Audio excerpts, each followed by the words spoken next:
পৃথিবীর মানুষ, এ এলাকার মানুষ, সীতাপাড়ি এলাকার মানুষ, এ দুনিয়ার মানুষ, তোমরা কান করে শোনো, কবরকে কতবার দেখেছো একবার অঙ্ক করে দেখো।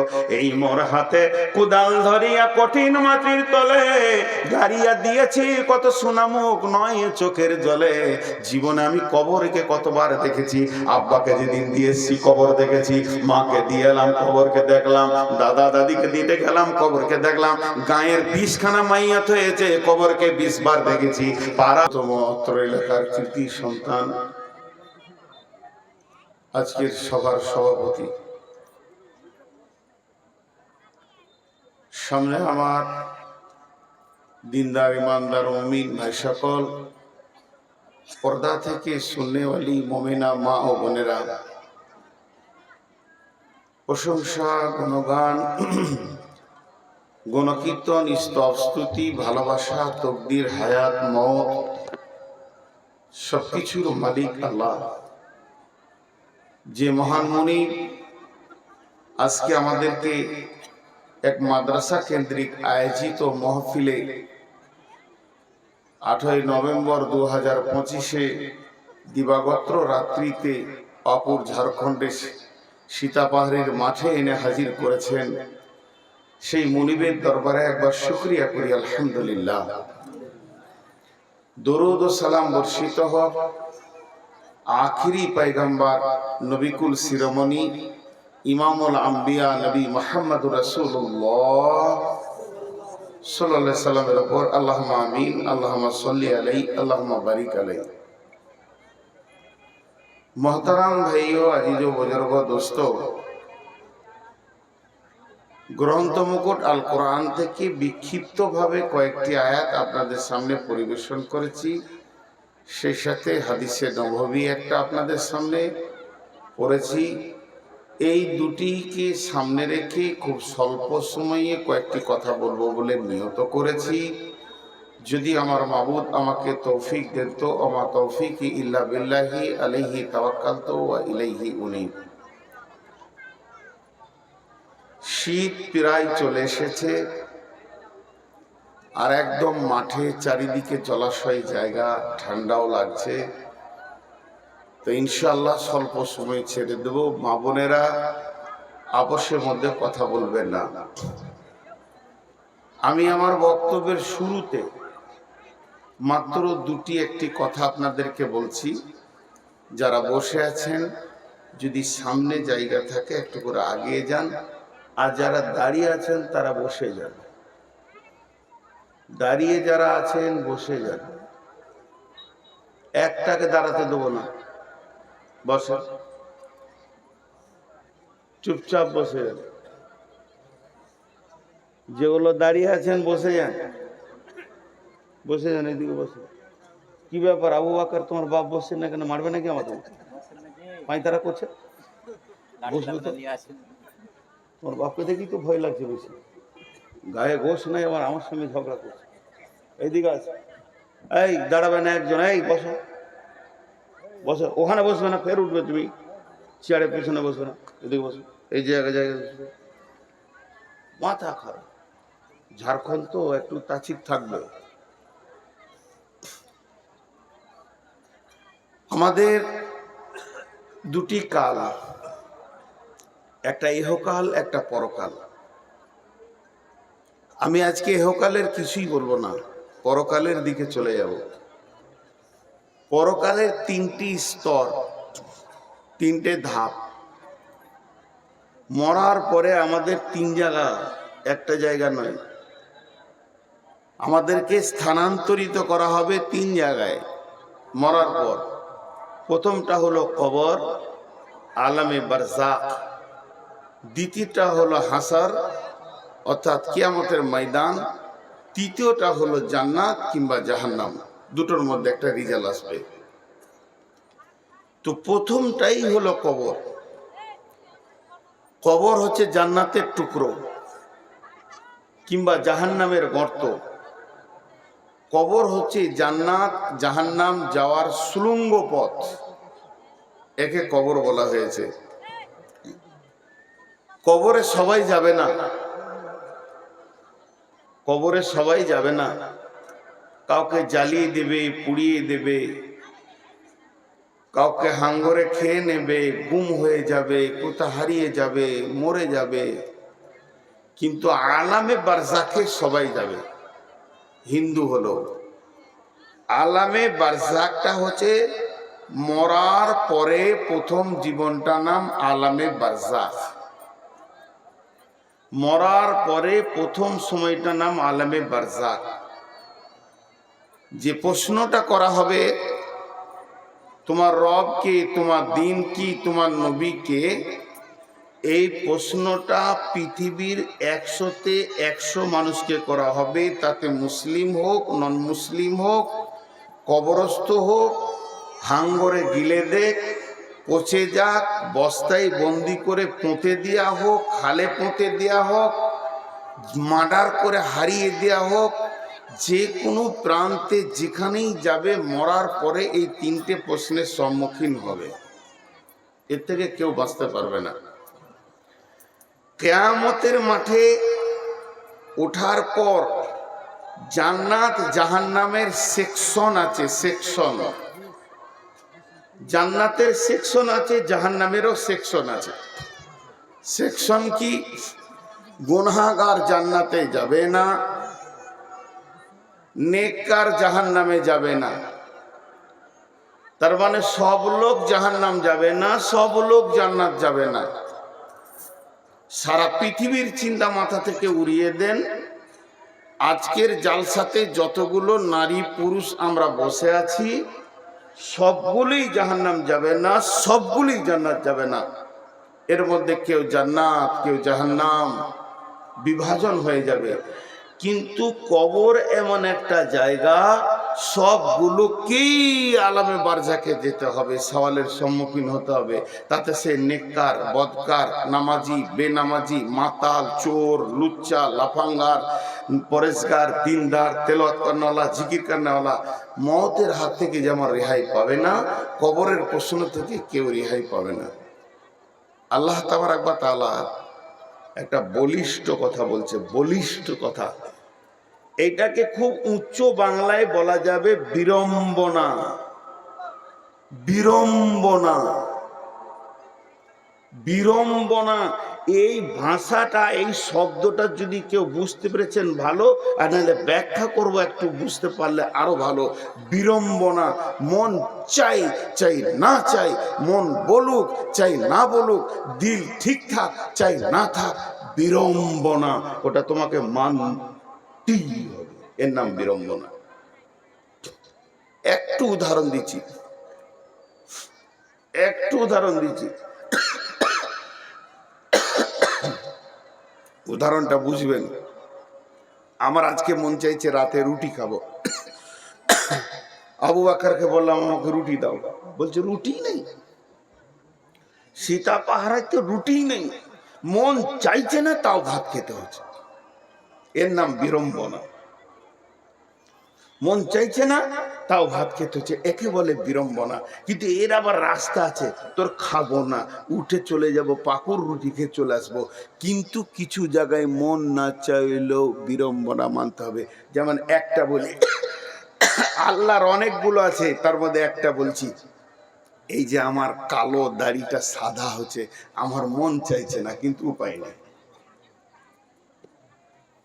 আমার চোখের দৃষ্টি কমেছে, একদিন আমি বিনা চশমায় দুনিয়া করেছি, এখন কোরআন শরীফ হাতে নিলে আগে চশমা নিতে হয়, উপায় নাই। আমার মন চাইছে না। অনেক আবার কালি দিয়ে দিয়ে কালো করছে, ফের এইখানে সাদা বের হতে শুরু করেছে, কি করবে? ও তো আরো দেখে মনে হচ্ছে যে চিড়িয়াখানা শিম্পাঞ্জি, এই দাঁটা গোটাই কালো, এখানে এটাকে বলে বিড়ম্বনা। তেমনি আমার হাত পা দুর্বল হচ্ছে, আমার মন চাইছে না, কিন্তু হবে, এটা আল্লাহ সিস্টেমেট করে দিয়েছে। তার মানে কবরে যাওয়ার আগে এই স্টপেজ গুলো দেখতে পাওয়া যাবে যে আমি কবরের দিকে যাচ্ছি। যদি আপনাকে বলি যে আমার গাঁ যাবেন, আপনারা আমার বাড়ি বেড়াতে যাবেন, আমার উদাহরণগুলো খুব মন দিয়ে শুনবেন। আমার বাড়ি বেড়াতে যাবেন, দেখবেন আপনি ট্রেনে চাপলে পাবেন রামপুরহাট, তারাপীঠ, গদাধরপুর, সাঁইথিয়া এগুলো যখন পাবেন, বোলপুর ব্যাগটা নিয়ে গেটে চলে আসবেন, ভেদিয়ায় নেমে যাবেন। তো মরার আগে এরকম কিছু স্টপেজ পাওয়া যাবে, দাঁত চলে যাবে, চোখ চলে যাবে, দাড়ি পেকে যাবে, চুল পেকে যাবে। আল্লাহ বলছে এগুলো বিড়ম্বনা। পৃথিবীর কোনো শক্তি, পৃথিবীর কোনো বিজ্ঞানী আটকে দিতে পারবে না, তোর দাড়িকে কালো করে রাখতে পারবে না। তোর মন চাই চাই না চাই, এটা আমি করছি, করব। তার মানে আমি গাড়িতে চেপে গেছি, মওতের গেটে পৌঁছাতে চলেছি, তোকে এটা ভাবতেই হবে। তোর মন চাইছে না যে আমি মওতের গেটে যাই, কিন্তু তোকে আমি এমন গাড়িতে চাপিয়েছি স্টপেজ পার হচ্ছে, তুই পেয়ে যাবি, আস্তে আস্তে পেয়ে যাবি, বোলপুর পেয়ে যাবি, ভেদা পেয়ে যাবি। এটা রুখার কোনো রাস্তা নেই। আল্লাহ কেমন করে বলেছে দেখেন। এখন আমি একবার বোঝানোর জন্য বলছি, রাগ করিয়েন না, আমরা আপনাদের কাছে আমি মাপ চেয়ে বলছি। কোন একটা ব্যক্তিকে আমি বলছি তোকে আমি মারবই, মেরে পুঁতে দিব, তোকে মারবই, মেরে পুঁতে দিব। হিম্মত নিয়ে বললাম, ওকে কি মারবো বলতে যে আমি নিজেই মরে গেছি, আমার লাশ আগে চলে গেল, ওই আমার জানাজা পড়ে দিলে। আল্লাহ বলছে তোদের চ্যালেঞ্জের মূল্য নেই। কিন্তু আল্লাহ বলছেন বিসমিল্লাহির রহমানির রহিম, মিন আইয়ি শাইইন খলাকাহু মিন নুতফাতিন খলাকাহু। পোকা লেগে গেছে গলায় গো।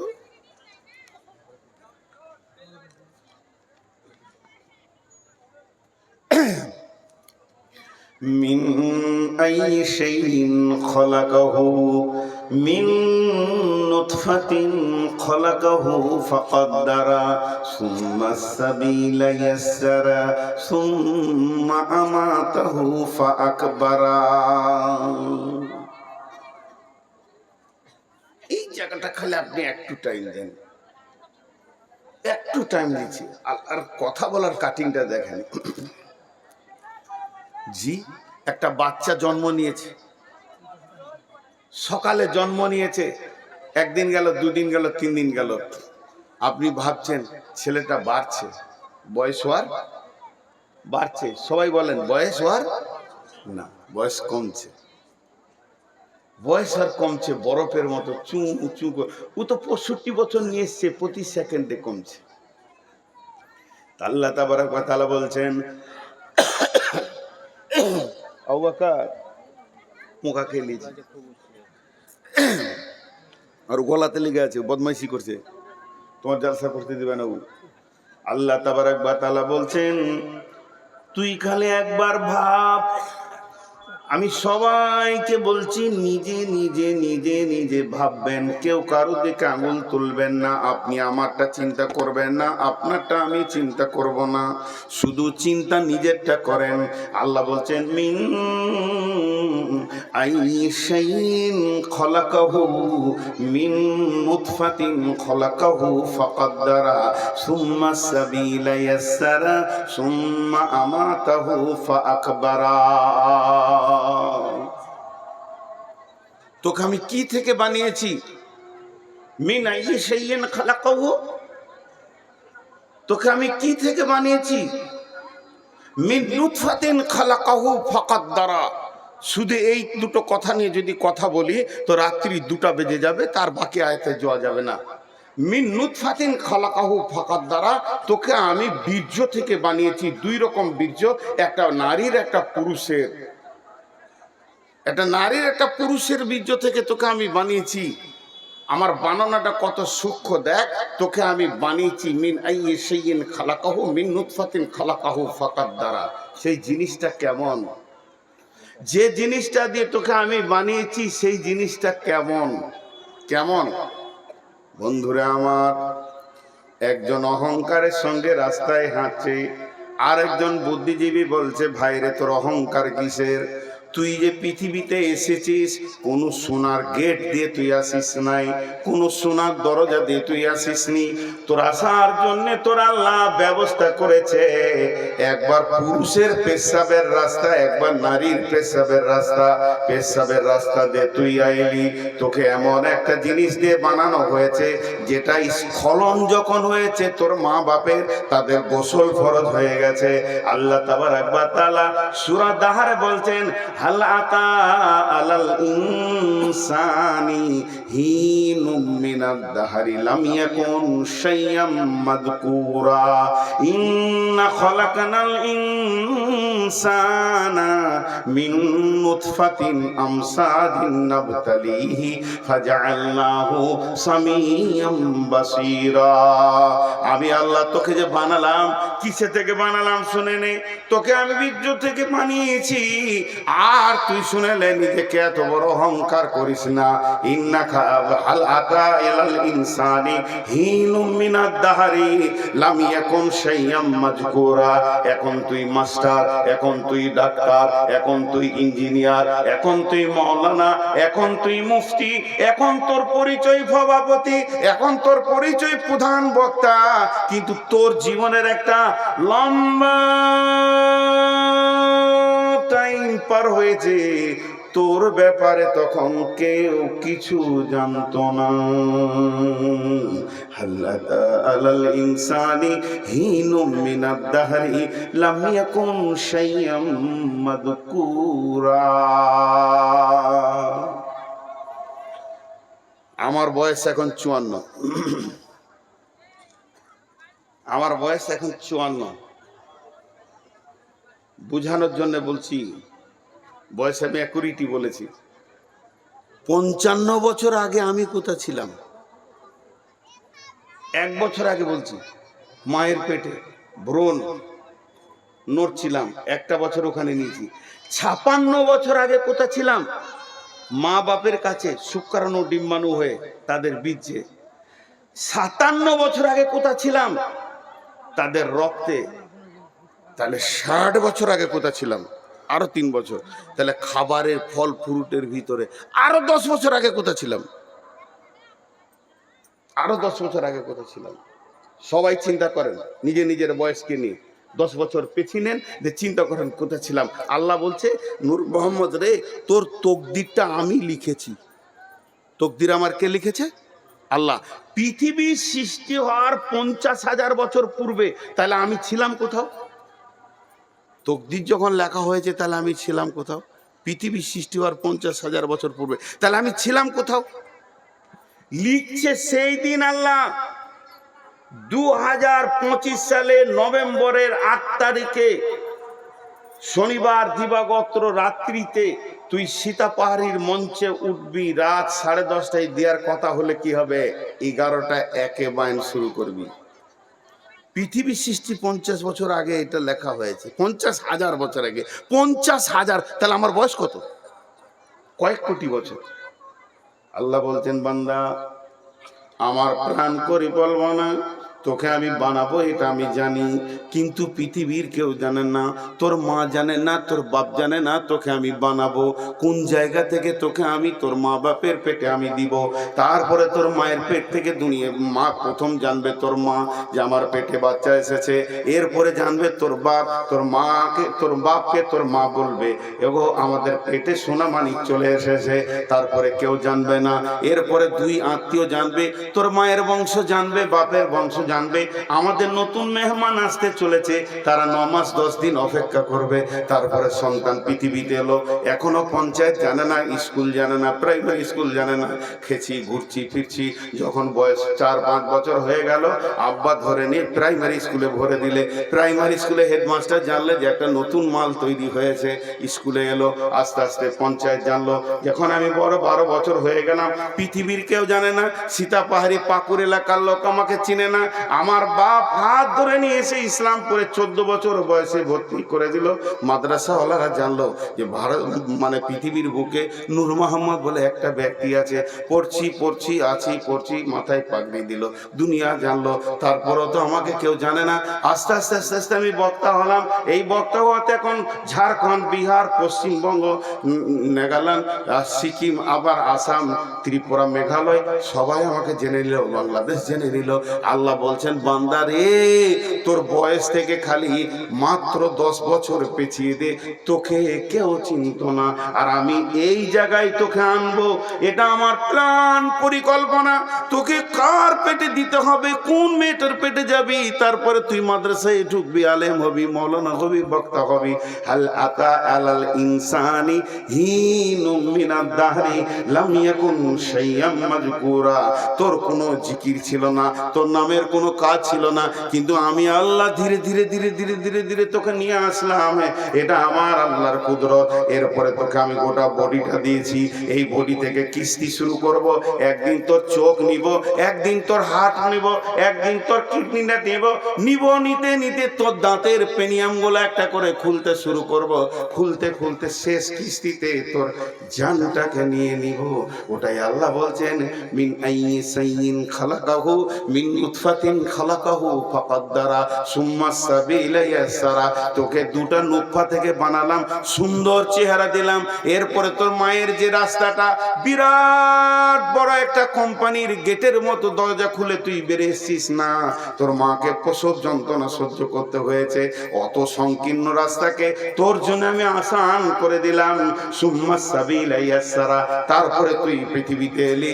এরপরে আমার কাজ একটা তোর জন্য বাকি আছে, আমার তোর জন্য একটা কাজ বাকি আছে। সুম্মা মাতাহু ফাআকবারা। তোকে আমি মারবো, কবরে শুয়াবো। এই আল্লাহ চ্যালেঞ্জটাকে কাটার মতো কোন বীর মাস্তান আছে? তোকে আমি মারবো, কবরে শুয়াবো। সুম্মা আমাতাহু ফাআকবারা।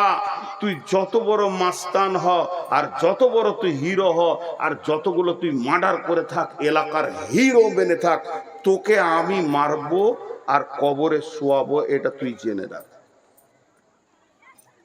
মজার কথা বুঝে আসে না। কিছু জিনিস আছে খুব ডিপলি কথা। হাজি ভাই, মত, কবর, সাবজেক্ট, অনুশীলন 101।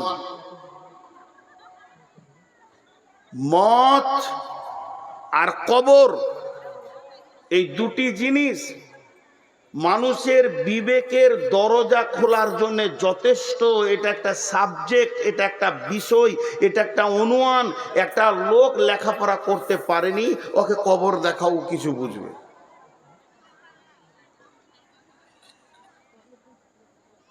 আমি খ্যাপা মানুষ, কিছু বুঝি না, আমার হুঁশ নাই গো, সাদা সিধে লোক, লেখাপড়া করতে পারিনি। বলছে তোকে বেশি শিখতে হবে না, খালি কবরে যেতে হবে, এটা দেখ, বুঝ, কাজ হয়ে যাবে তোর। পুরো জিন্দগির রাস্তা তোর চেঞ্জ হয়ে যাবে। মজার জিনিস, এখন স্কুলে মিড ডে মিল দিচ্ছে, খাও। মিড ডে মিলটা দেওয়ার উদ্দেশ্যটা কি? আজকে জালসার একটা উদ্দেশ্য আছে। উদ্দেশ্য কি না, মাদ্রাসার কিছু আয় কালেকশন, ঝামেলা মুক্ত। আর মিড ডে মিলটা খাওয়ানোর উদ্দেশ্য কি? ছেলেগুলোকে খাও, খাক। দুটা কলম শিখবে, তাও তো মাদ্রাসায় স্কুলে এসে 2 কলম শিখবে, সরকারের জন্য খরচা করছে। আমরা যখন শিশু ছিলাম তখন কেক দিত, কেক একটা করে হাতে দিত, কি খুশি। কেকের লোভে পড়াশোনার ওসব দরকার নাই। পড়ে কি হবে? পড়া করলে তো ঝামেলা, পড়া তো বিরক্ত জিনিস।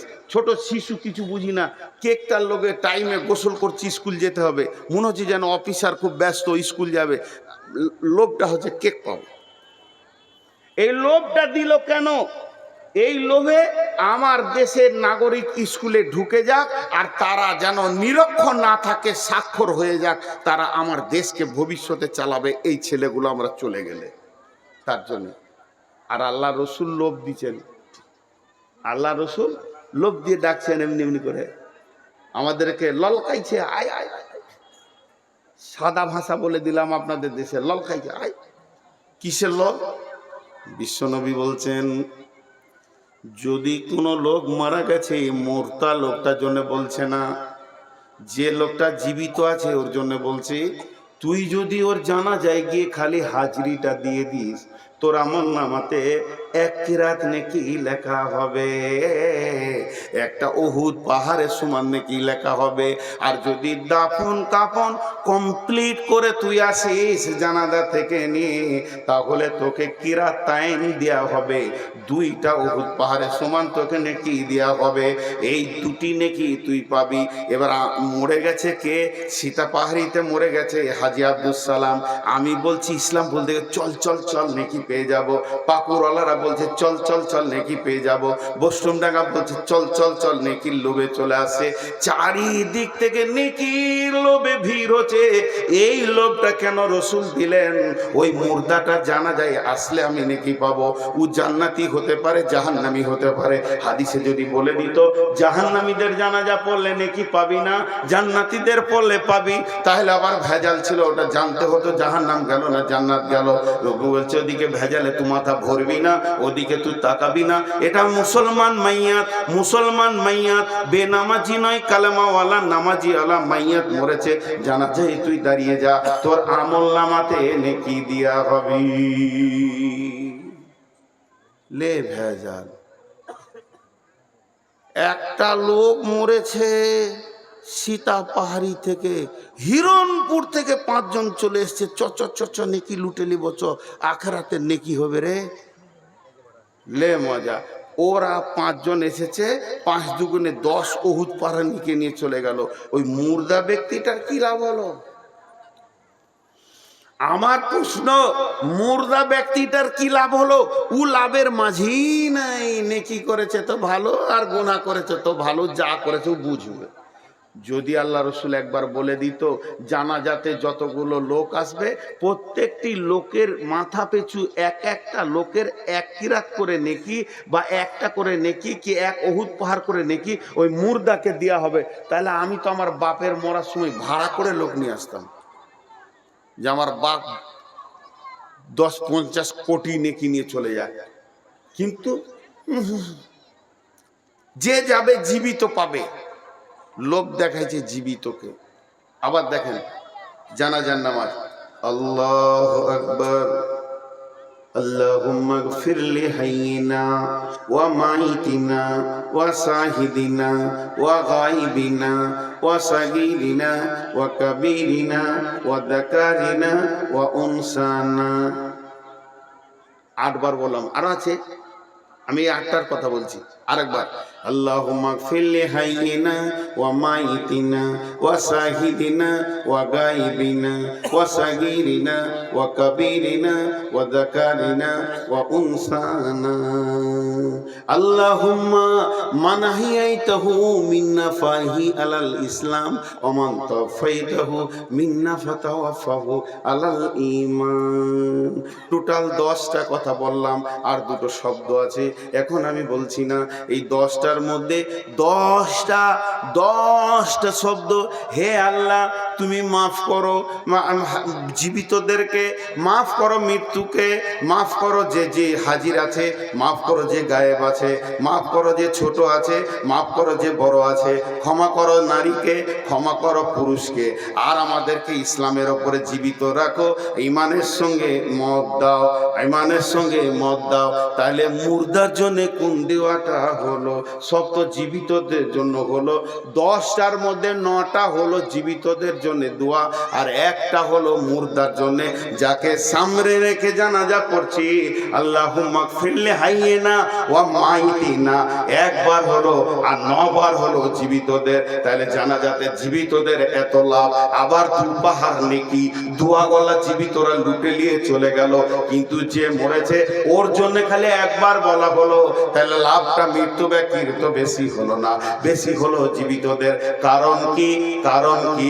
ওই ওই যে প্রথম উদাহরণ দিলাম, কেক দিয়ে আমাকে ভিতরে অক্ষর ভরতে চাইছে সরকার, কেকটা খা কিন্তু অগলা পেটের ভিতরে ভর।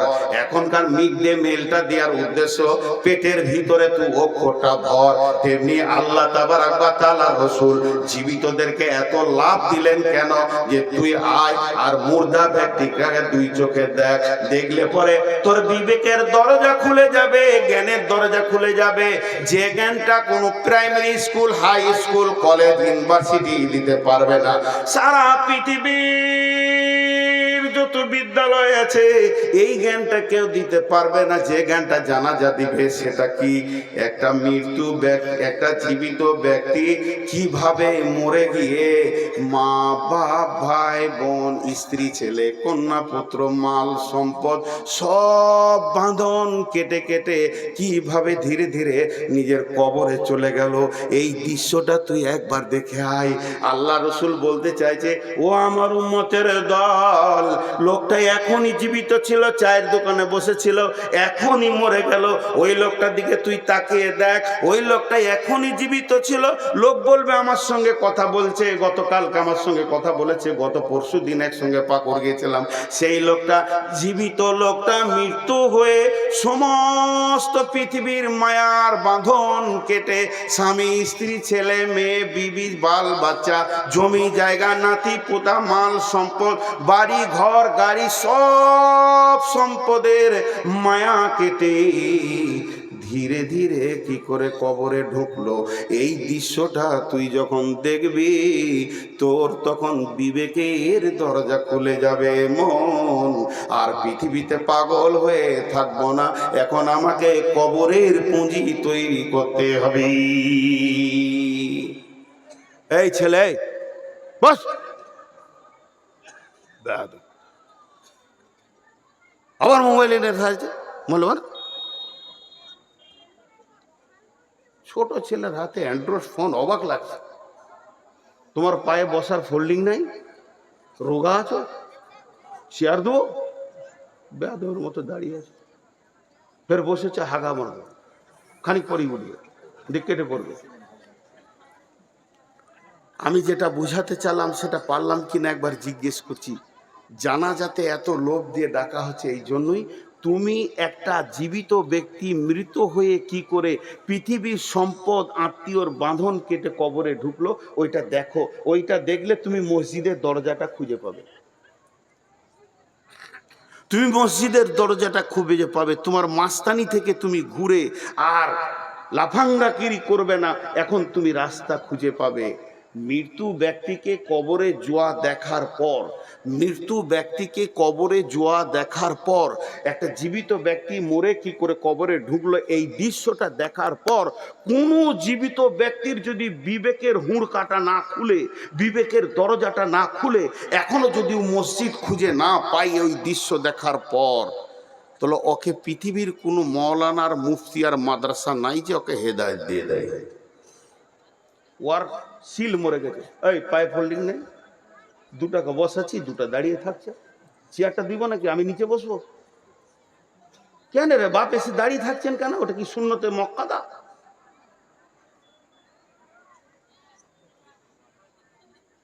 ভাইয়া খুব গুরুত্বপূর্ণ কথা। আমাদের শেষ মত, আমাদের শেষ মত, মতের পরই কবর। বিসমিল্লাহির রহমানির রহিম। ওয়া ইযাল কুবুরু বু'থিরাত। ইসরাফিল যখন সুর ফুঁকবে তখন কবর থেকে মানুষকে উঠানো হবে।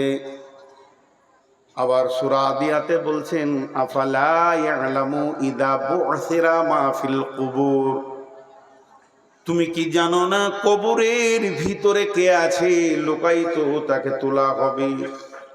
কবর একটা এমন জায়গা, সেখানে ইমানদারও আছে, বেঈমানও আছে। তাদেরকে কবরে তোলা হবে। বন্ধুরে আমার, আল্লাহর নবী বলছেন বিসমিল্লাহির রহমানির রহিম, ইদা উদিয়াল মাইয়িতু ফিল কবরে আতাহু মালাকানে ফায়াকুলানি মান রব্বুকা মা দীনুকা ওয়া মান নাবিয়ুকা। যখন ফেরেশতা আসবে, মানুষকে কবরে রাখা হবে, কবরে শুইয়ে দেওয়া হবে, মুর্দা ব্যক্তি শুয়ে থাকবে, অচৈতন্য অবস্থায় থাকবে, তার মাপরে বাঁশ দেওয়া হবে, মাটি দেওয়া হবে, সে ভিতর থেকে সবকিছু বুঝতে পারবে, এমনকি পায়ের জুতোর শব্দ সে শুনবে কবর থেকে, যে আমাকে কতজনে এসে রেখে চলে গেল, কতজনে এসে স্নেহ মমতায় ডাকিবে নামটি ধরে, কত বন্ধুর স্মৃতির অশ্রু ঝরিবে তোমার পরে, সারা নেহিবে ফিরে যাবে তারা আমাকে পেছনে রেখে, তুমি হাসিবে সবার কাঁদায়া সবার অশ্রু মেখে। একটি সকাল একটি বিকাল কাটেনি যাদের ছাড়া, ভাবিতে পারিনি কেমনেতে হায় পর হয়ে যাবে আজ তারা। এর নাম কবর। এই কবরে যখন রাখা হবে, লোকটা ধ্যানে থাকবে, সবাই জানাজা পরে দাফন করে মাটি দিয়ে চল চল বাড়ি চল, আর এখানে কেঁদে লাভ নাই, আর কোনো কিছু নাই। এক্ষুনি তোমার ভাইকে সওয়াল করা হবে। আমি একটা জানাজা তো মসজিদে নববীতে পড়লাম, মনে মনে করলাম কেমন করে দাফন করে সৌদিতে দেখবো। আমি পেছনে পেছনে গেলাম গারকুল বাকিতে, তাদের বুগলি কবর দাফন করা দেখলাম, দাফন হয়ে গেল, মাটি হয়ে গেল। যখন সমস্ত আত্মীয় স্বজন দাঁড়িয়ে আছে, আমাদের হাজিরাও দাঁড়িয়ে আছে, একজন খালি বলল, ভাই তোমরা যতজন দাঁড়িয়ে আছো, কত একিনের সঙ্গে কথাটা বলছে, কত বিশ্বাসের সঙ্গে কথাটা বলছে, যতজন দাঁড়িয়ে আছো তোমরা তোমাদের ভাইয়ের জন্য দোয়া করো, ওকে এক্ষুনি প্রশ্ন করা হবে, এক্ষুনি ফেরেশতা আসবে, তার জন্য তোমরা দোয়া করো। যে যেমন করলো দোয়া করলো, কেউ হাত তুলে করলো, কেউ হাত ছেড়ে করলো, কেউ দাঁড়িয়ে দাঁড়িয়ে দোয়া বিড়বিড় করে শুরু করে দিল। তার মানে তখনই প্রশ্ন করা হবে, মান রব্বুকা, তোর রবকে, মান নাবিয়ুকা, তোর নবীকে, মা দীনুকা, তোর দিন কি। এই তিনটে প্রশ্ন করা হবে। বিশ্ব নবী বলছেন, যে লোকটা প্রশ্নের উত্তর ঠিক ঠিক ঠিক ঠিক দিয়ে দেবে, কোনো গোলমাল হবে না, ওই লোকটা যখন উত্তর দেওয়া হয়ে যাবে, আল্লাহ তাবারক ওয়া তাআলা বলবেন, কাদ সাদ্দাকতা, আমার বান্দা সত্য বলেছে, তার জন্য সমস্ত ব্যবস্থা তোমরা নাও। এমন সময় জাহান্নামের জ্বলন্ত আগুনের দরজাটা খুলে দেওয়া হবে, দাও দাও করে আগুন জ্বলছে, আগুন একটা আগুন কেন একটা আগুন ছিঁড়াছিঁড়ি করছে, কি ভয়ানক দৃশ্য কবর থেকে তাকে দেখানো হবে। আর বলা হবে, বান্দারে তোমার আল্লাহ দেখো কেমন আযাব থেকে তোমাকে বাঁচিয়েছে, তোমার আল্লাহ তোমাকে রহম করেছে, একবার খালি জাহান্নামটা চোখে দেখে নাও, এখান থেকে তোমাকে তোমার আল্লাহ বাঁচিয়ে দিয়েছে। এরপরে যে লোকটা উত্তর দিতে পারবে না, তার জন্য জান্নাতের দরজাটা খুলে বলা হবে, হতভাগা বেঈমান, তুই এত বড় মালের ওয়ারিস থেকে মাহরুম হয়ে গেলি, শুনেলে এটা তোর মালের ওয়ারিস ছিল, অতএব তুই মাহরুম হয়ে গেলি তোর বদ আমলের কারণে। আর এই তিনটে প্রশ্ন করা হবে, মান রব্বুকা, মা দীনুকা, মান নাবিয়ুকা।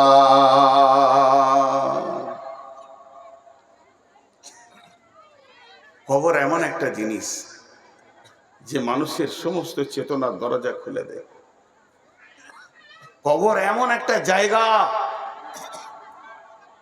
আপনার সাথে কেউ থাকবে না, আপনি একা, আপনি একা, সেদিন একা। জি, কবরে আযাব হবে। মাঝে একটা কথা বলে দিচ্ছি, কবরে আযাব সত্য। বিশ্বনবী হেঁটে সাওয়ার হয়ে, ঘোড়াতে খচ্চরে সাওয়ার হয়ে যাচ্ছিলেন, দুটা কবরে আযাব চলছিল, খেজুরের ডাল নিয়ে দুটা কবরে দিলেন, আর বললেন যতদিন ডালটা না শুকাবে কিছু আযাবটা হালকা হবে, মাফ হয়ে যাবে নয়। তার মধ্যে একজন গীবত করনেওয়ালা আর একজন পেচ্ছাপের ছিটা লেগে যেত, অত খেয়াল করতো না। আর এখনকার ছেলে পেচ্ছাপ করে পানি নেই না, পেচ্ছাপ করে পানি নেই না। আম্মা জান আয়েশা রাদিয়াল্লাহু তাআলা আনহা ঘরে আছেন, বিশ্বনবী নাই, একটা ইহুদিদের মেয়ে ভিক্ষা করতে এসেছে। মেয়েটা হলো ইহুদিদের। আম্মা জান আয়েশাকে বলছেন, আম্মা জান আয়েশা কিছু খাবার আছে কি? আম্মা জান আয়েশা বলছে, ঘরেতে কিছু নাই, অনেক খুঁজে আমি 2টা খেজুর পেলাম। এই 2টি খেজুর এনে ইহুদির মেয়েটার হাতে দিলাম। যখনই মেয়েটা আমার খেজুরটা পেল, আমার খেজুরটা পাওয়ার পর ওই মেয়েটি আমাকে দোয়া দিল, রে আয়েশা, আল্লাহ তোমাকে কবরের আযাব থেকে মুক্তি দান করুন। আমি অবাক হয়ে গেলাম, ই কেমন দোয়া! বিশ্বনবী যখন বাড়িতে আসলেন, আমি বললাম ঘটনাটা, ও দয়ার নবী গো, শুধুমাত্র 2টি খেজুর দিয়েছি, যার বিনিময়ে আমাকে দোয়া দিয়েছে আল্লাহ যেন কবরে আযাব থেকে তোমাকে মুক্তি দান করে। কবরে আযাব কি হবে? নবীজি বললেন, আযাবাল কবরে হাক্কুন। আয়েশা রে, তুমি কি জানতে না এতদিন কবরে আযাব হলো বড় কঠিন? এটা হক, এটা হক, এটা হবি। আম্মা জান আয়েশা বলছেন, এরপর থেকে আমি খুব সূক্ষ্ম ধ্যানে খেয়াল করতাম নবীজি যে দোয়াগুলো ফিস ফিস করে পড়তো, তার ভিতরে বাড়িতে যে নামাজগুলো পড়েছে, নফল পড়েছেন, সুন্নত পড়েছেন, আবার তাহাজ্জুদ পড়েছেন, তা রাসূল যখন দোয়া পড়তেন আমি খেয়াল করে দেখেছি এমন কোন নামাজ নাই যে নামাজে, তাতে সুন্নত হোক, নফল হোক, ওয়াজিব হোক, যাই হোক, তাহাজ্জুদ হোক, যে নামাজে কবরে আযাব থেকে নিজেকে মুক্তি চাননি। আল্লাহ রাসূল ওই দোয়াটা আমাদের জন্য দিয়ে দিয়েছে। আমরা যখন নামাজে তাশাহুদে বসি তখন বলি, আল্লাহুম্মা ইন্নী আউযু বিকা মিন আযাবি জাহান্নাম ওয়া আউযু বিকা মিন আযাবিল কবরি ওয়া আউযু বিকা মিন ফিতনাতিল মাসীহিদ দাজ্জাল। এই দোয়াটা আমরা পড়ি। বিশ্বনবী প্রত্যেকটি নামাজের শেষে কবরের আযাব থেকে নিজেকে মুক্তি চেয়েছেন। হযরত ওসমান গনি কবরের আযাবের কথা শুনলে খুব কাঁদতেন, অঝর নয়নে কাঁদতেন, অঝর নয়নে কাঁদতেন। সাহাবীরা প্রশ্ন করলেন, আমিরুল মুমিনিন, আপনি জাহান্নামের কথা, পুলসিরাতের কথা,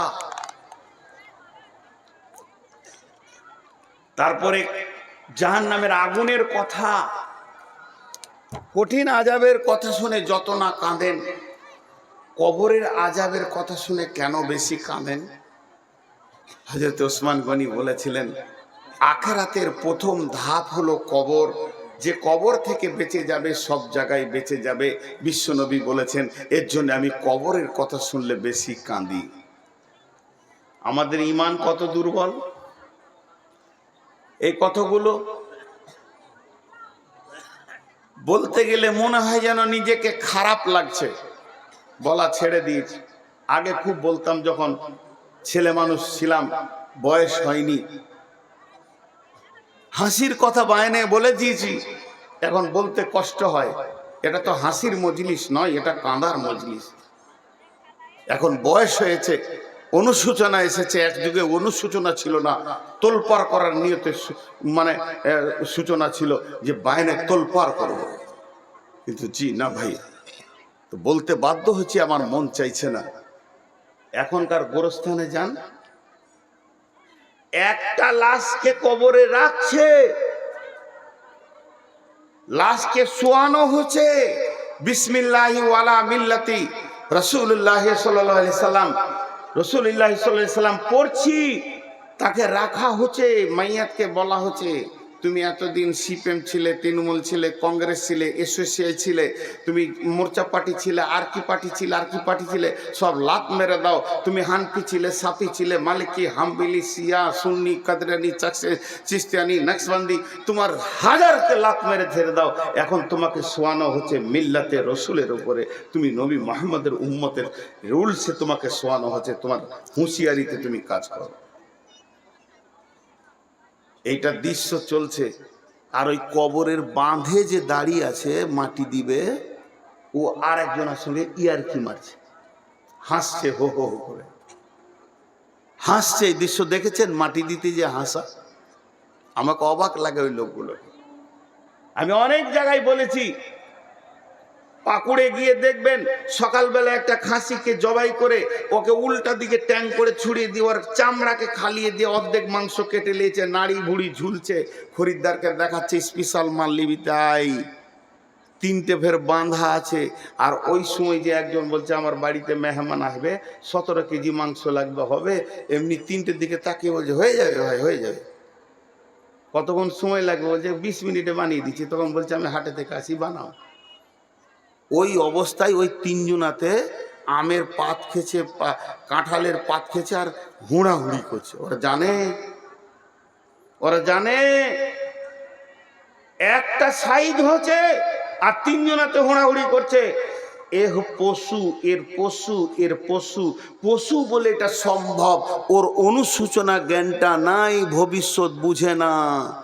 কিন্তু এই পশুটা একটা মানুষকে একটা কেক ধরিয়ে দেবো, খাও, আর একটাকে ফাঁসি দেওয়া হবার সামনে, তুমি কেকটা খাও, পানি খেলাও, তোমার এরপরে হবে, কেক খেতে পারবে ও? কিন্তু পারছে এখনকার মানুষ। একটা লাশ নামাচ্ছে আর একজন হো হো হো হো করে হাসছে, ইয়ার কি মারছে। বন্ধুরা আমার, কবর এমন একটা জায়গা, আল্লাহ তাবারাক ওয়া তাআলা বলছেন বিসমিল্লাহির রহমানির রহিম, আলহাকুমুত তাকাসুর হাত্তা যুরতুমুল মাকাবির, কাল্লা সাওফা তা'লামুন সুম্মা কাল্লা সাওফা তা'লামুন, কাল্লা লাউ তা'লামুনা ইলমাল ইয়াকিন লাতারাউন্নাল জাহিম সুম্মা লাতারাউন্নাহা আইনাল ইয়াকিন সুম্মা লাতুসআলুন্না ইয়াওমাইদিন আনিন নাঈম। গোটা সূরাটাকে একটা উদাহরণে ভরে দিব। উদাহরণটা শুনবেন, গোটা সূরাটা খাপে খাপে মিলে যাবে। একটা উদাহরণ দিব। আপনাদের বাড়ি সীতাপাহাড়ি, এই যে ইস্তাহারে লিখেছে সীতাপাহাড়িতে বিরাট জলসা, বিরাট ধর্মীয় জলসা, স্থান সীতাপাহাড়ি। এটা লেখা ভুল হয়েছে, সীতাপাহাড়ি মাঠ লিখতে হতো, গাঁ থেকে 3 কিলোমিটার দূরে হয়েছে না, এটা ভুল হয়েছে, সীতাপাহাড়ি মাঠ লিখতো। এখন বোস্টম ডাঙ্গালরা যদি লাঠিলে আছে, তোদের জলসা না, আমাদের ভয়ে বলতে হবে তোদেরই। অর্ধেক চলে এসছে বোস্টম ডাঙ্গার কাছে, আর বোস্টম লাগালারা ডেট খুঁজছে আমার কাছে যে একটা দিন দেন। খ্যাপা, এই মাইকে জুড়ে দিলেই হয়ে যেত 3টে মাইক, গোটা বোস্টম ডাঙ্গা তোলপার হয়ে যেত। চালাক লয় বলি, ওদিকে একটা মাইক ভাড়া করে 20-25টা চোখ জুড়ে দেন, বোস্টম ডাঙ্গায় শুনেলেন, এদের খরচায় আপনাদের তেলে বেগুন ভেজে গেল। জি, তো এবার উদাহরণটা শুনেন। উদাহরণটা হচ্ছে যে আপনার এই সীতাপাহাড়ির একটা ছেলে হিরণপুরে চাকরি করে। মন দিয়ে শুনবেন, অনেকবার পাবেন, এগুলো ইউটিউবাররা তো দেয়। আবার ইউটিউবাররা থাম্বনেল বানাবে, এবারে পাহাড় পর্বত করে দেখিয়ে দেবে। এদের কাল্লা যে কখন জ্ঞান দেবে। ইউটিউবাররা অর্ধেক বেরেন চলে গেছে, আর টোটোওয়ালাদের মাথায় বেরেনই নেই, রাস্তার মাঝে ছাড়া যাবে না ওদের। আল্লাহ যার বিবেক শেষ করে দেয়, ওকে টোটো কেনার তৌফিক দেয়। আগে ওর বিবেক শেষ, তারপরে ও টোটো কিনবে, আল্লাহকে পয়সা দেবে, যা খাগা, এই করে খাগা। মাঝে আমার এক ড্রাইভার আফসোস করে বলছে যে সরকার খালি কলকাতা এয়ারপোর্টের গেটটা আটকে রেখেছে, নাহলে ওরা ঢুকে যেত, দুবাইয়ের প্যাসেঞ্জার চাপিয়ে নিত। টোটো একবার যদি এয়ারপোর্টে ঢুকতে পায় না, তো দুবাই, মরক্কো, সুদান, আমেরিকা, ইংল্যান্ডের প্যাসেঞ্জার চাপিলে বলবে তোরা খালি চুপ করে বস, 3 মিনিটে পৌঁছিয়ে দিচ্ছে। ওদের মাথাতে কিছুই নেই, ফাঁকা মাথায় টোটো চালায়। জি, তো যে কথাটা বলছি, একটা ছেলে সীতাপাহাড়ি চাকরি করে হিরণপুরে, প্রতিদিন যায় একবার, আসে একবার। এই রাস্তাটা প্রতিদিনও দুবার দেখে, সকালে একবার যায়, বিকেলে আসে, সকালে যায়, বিকেলে আসে। 3 মাসে কবার দেখবে? 3 মাসে কবার দেখবে? 180 বার। কথা বলে না, সব চুপ করে আছে। 3 মাসে 180 বার দেখবে। এরই মাঝে ওই রোড, হাই রোডকে, এই হিরণপুর যেতে পাকুর পার হয়ে যে ব্রিজটা আছে, ব্রিজটাকে সরকার জিসিপি দিয়ে উড়িয়ে 2 দিকে খাল করে 30 ফুট খাল করেছে, পাইলিং করে ভালো করে ব্রিজটা বানাবে, উঁচা করে যারা না ভাঙে দিয়ে। 2 দিকে রডগুলো খালি ওপর দিকে হয়ে আছে, বাকি নিচে ঢালাইটা হয়েছে, বাকি কাজ এখন বাকি আছে। 3 বন্ধুতে জালসা শুনতে গেছে মোহনপুর, মোটর সাইকেল দিয়ে, একজন চালাচ্ছে আর 2জন বসে আছে, আর গল্প শুরু করেছে। চাকরি তো করছি রে, তুই করছিস, তুই তো স্কুলে চাকরি করছিস, আমি তো ব্যাংকে করছি, আমি তো হসপিটালে পেলাম। ভাই কেমন কি আছিস বল? বলে পাকুড়ে জায়গা নিয়েছি। তারপরে আবার বলছে হিরণপুরে জায়গা কিনেছি, ব্যাংকে এত টাকা আছে, একটা ফ্ল্যাট বাসা নিলাম, আমি ওই জায়গায় বিয়ে করেছি, আমার বউ খুব সুন্দর, আমার শ্বশুরের ফ্যামিলি খুব সুন্দর, আমি ভালো আছি, আমার ইনকাম এত। এই টাকা পয়সা ঘর বাড়ি জমি জায়গা পুকুর বাগান, টাকা পয়সা ঘর বাড়ি জমি জায়গা পুকুর বাগান, এই তিনটে কথাতে এরা এত গভীরে চলে গেছে, মেতে গেছে। কে কত টাকা করলি, কে কত পয়সা করলি, আর গাড়ি খালি হুর করে ধরছে। বলছে আমি মনে করছি যে সামনের সপ্তাহে এই কোর্টের সামনে জায়গাটা বিক্রি আছে, লিবো ভাই না দিয়ে দিয়েছি। এই বলতে বলতে তিনজনা তো ভুলে গেছে যেখানে ব্রিজটা নাই, দপ করে পড়লো। তিনজনা যখন পড়লো, শুধু পড়েনি, একজন পড়ছে তো রডের ওপরে সমস্ত শিখগুলো গেঁথে গেছে তিনজনকে। রাত দেড়টা, অন্ধকার রাত, বাইকটা আর এক জায়গায় পড়েছে, ভেঙে চুরমার হয়ে গেছে।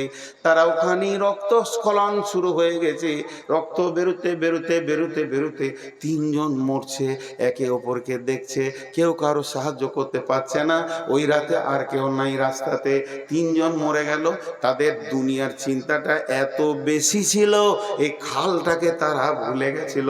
তাদের দুনিয়ার চিন্তাটা এত বেশি ছিল, দিনে দুবার দেখে 3 মাস ধরে দেখছে, 180 বার খালটাকে দেখেছে, তারপরেও ভুলে গেছে। কেন? যে তাদের মাল আর ধন আর টাকা পয়সা তাদেরকে ভুলিয়ে দিয়েছে।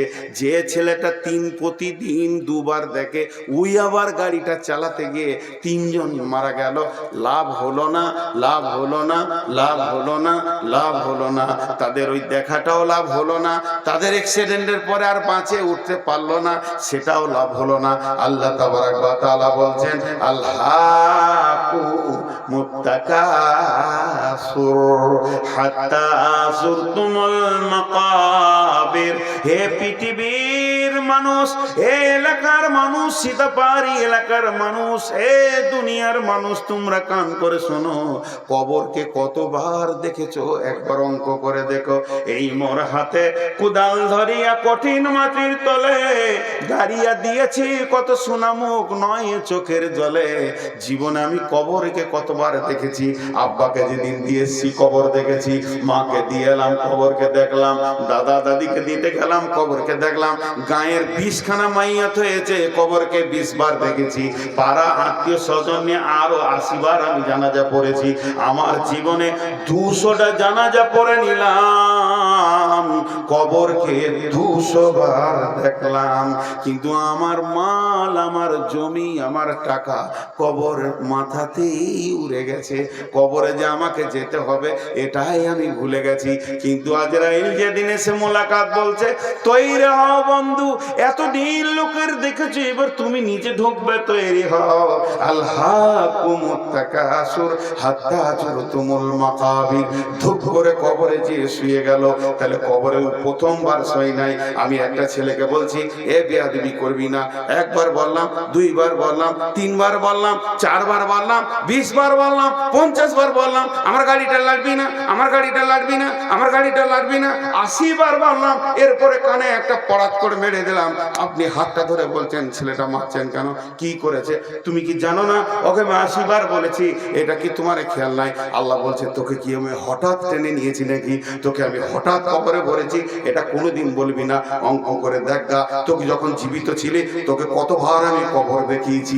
আমার নবীকে দিয়ে কবরের পাশে গেলে নেকি হয় এটা আমি বলেছি। আমার নবীকে দিয়ে তোর জানাজার নেকি করে দিয়ে তোকে আবার কবরের কাছে এনে কতবার কবর দেখিয়েছি তোকে আমি অঙ্ক করে বলে দিব। আমি আল্লাহ তোকে হঠাৎ কবরে ভরিনি। তোকে না হলো 200 বার জীবনে, তোকে 50 বছরের জীবনে তোকে 200 বার কবরে এনেছি, আর কবরকে দেখিয়েছি, আর কবরে শোয়াতে দেখিয়েছি।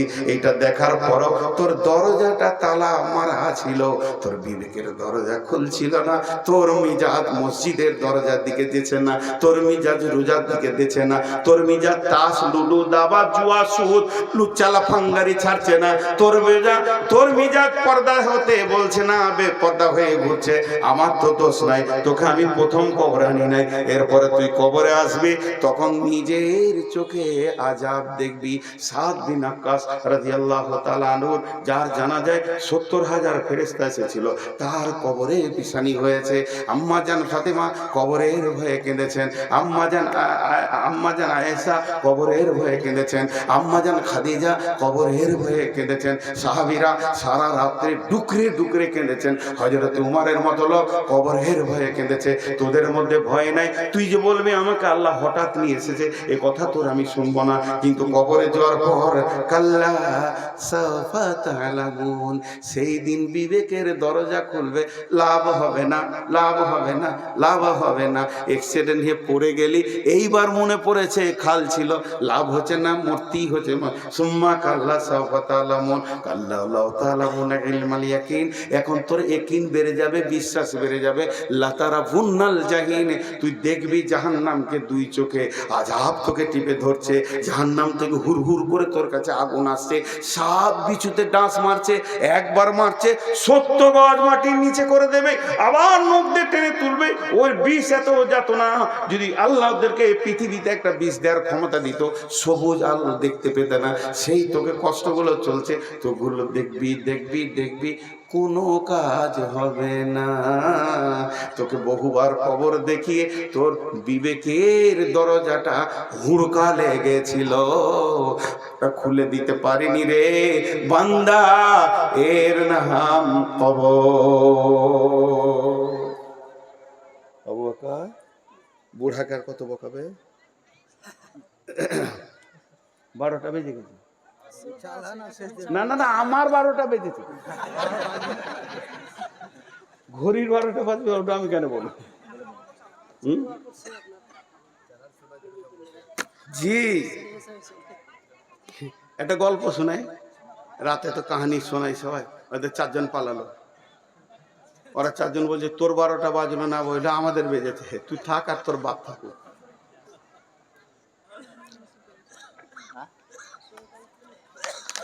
জি, একটা রাজা, এটা আমার বায়নার সাথে কোনো মিল নাই, আপনাদের একটা গল্প শোনাচ্ছি খালি, এটা বায়নার উদাহরণও নাই। একটা রাজা মনে মনে নিয়ত করেছে, কি করবো রে, আমার নামটা যেন থেকে যায় সারা জীবন। যে করেছিল এমন একটা কাজ করে যাব, আমার নামটা সারা জীবন থাকবে।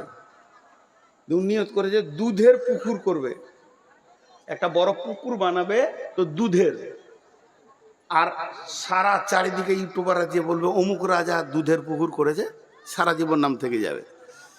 তারপরে দুধগুলো খেয়ে নেবে, শেষ হয়ে যাবে জায়গা। কিন্তু আমি একবার তো করেছি 2 মিনিট লেগে। তো একটা পুকুর বানালো বড়, গোটা পুকুরটাকে মার্বেল পাথর স্টাইলস দিয়ে সাদা সিমেন্ট দিয়ে বানিয়ে ধুয়ে পরিষ্কার করেছে, দুধ রাখার উপযুক্ত করেছে। লম্বা একটা ড্রেন করেছে এইখান থেকে আপনাদের জামে মসজিদ দিয়ে, পুকুরের কাছে কাউকে যেতে দিবে না, তালা মারা আছে। সকালবেলায় উঠে পুকুরটা খুলে দিবে, আর এলান হয়ে যাবে, একবেলা লোক দেখে নেবে, দুধ তো পচে যাবে না, নষ্ট হবে, তারপরে দুধ তুলে নিয়ে খেয়ে নেবে, দুধের পুকুর আমি করেছি, অমুক রাজা করেছে, হয়ে গেল। আমাবস্যা রাত, বাদশাহ এলান করে দিয়েছে এলাকার যত গোয়ালা আছে ঘোষ, তারা যেন 1 ঘড়া করে দুধ দেয়। ও হিসাব করেছে 3 লাখ আছে, তা মোটামুটি 1 ঘড়া করে দিলে দুধ ভর্তি হয়ে যাবে, আর ওই ক্যাপাসিটি করা আছে। গোয়ালারা বলেছে আপনার চিন্তা নাই, আমরা রাতের আন্ধারে ঢেলে দিব, খালি ঢালার জায়গাটা ঠিক রাখিয়েন। সকালবেলায় বাদশাহ উঠে ঘুম থেকে ফজরের নামাজ পড়ে মনের খুশিতে যেছে, আর মনে মনে করছে আমি আগে দেখেলি, তারপরে এলান করতে বলে দেবো, সেকেন্ডে গোটা দুনিয়ার লোক হাজির হয়ে যাবে। গিয়ে দেখছে পানির, দুধের লয়, পুকুরটা পানির। কথাটা বুঝতে পেরেছেন? পুকুরটা পানিতে পরিপূর্ণ হয়ে গেছে। দিয়ে বাদশাহ এলান করা বাদে সৈন্যকে বলছে যতটি গোয়ালা আছে নিয়ে এসে ভর কারখানায় ভরেছে, একটা করে ধরছে আর পিটাইছে। কি দিয়েছিলি বল? স্যার আমি মনে করেছিলাম সবাই দুধ দিবা, আমি 1 ঘড়া পানি দিয়ে হয়ে যাবে। শেষকালে পানিই দিয়েছে সবাই, দুধ আর কেউ দেয় না। তাহলে অবস্থা খুব খারাপ, ওর মন হলো না।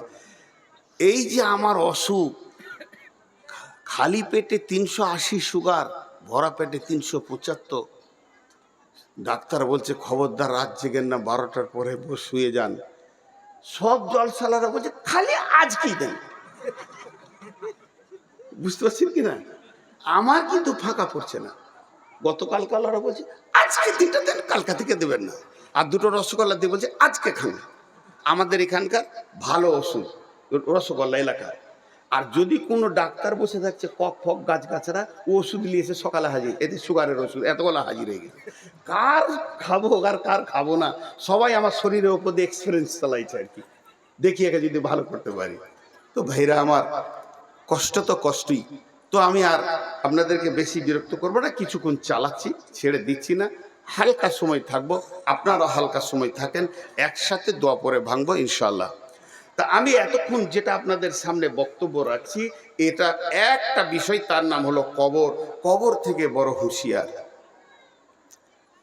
মাটির মাটির ওই কবর গৃহে শোয়ায়ে দিলাম যারে, ডাকলে শত কেউ কখনো আসবে না হায় মাটির বিছানা ছেড়ে, মাটির ওই কবর গৃহে শোয়ায়ে দিলাম যারে। এরা উঠছে কেন? এরা উঠছে কেন আমি বুঝতে পারছি না। আমি তো কবরের কথা বলবো রে ভাই, এরপরে তো কিছু কথা বলবো। এরা উঠছে কেন? ইন্না লিল্লাহি ওয়া ইন্না ইলাইহি। পেশাব করতেছেন? আমি কি পাগল নাকি? একসঙ্গে কার জমিতে করবে? সে জায়গাটা তো ধ্বংস। বসেন আপনারা। কিছু লোক আছে এই ধরনের, ওদের অভ্যাস খারাপ। নবী রাসূল সাহাবা ইমাম, নবী রাসূল সাহাবা ইমাম, আল্লাহর ওলি যত আছেন শুইয়া কবর গৃহে লক্ষ কোটি শত, ডাকলে শত কে কখনো আসবে না হায় মাটির বিছানা ছেড়ে, মাটির ওই কবর গৃহে শোয়ায়ে দিলাম যারে। ভাইরা আমার, তাহলে কবরের প্রশ্ন হলো 3টি।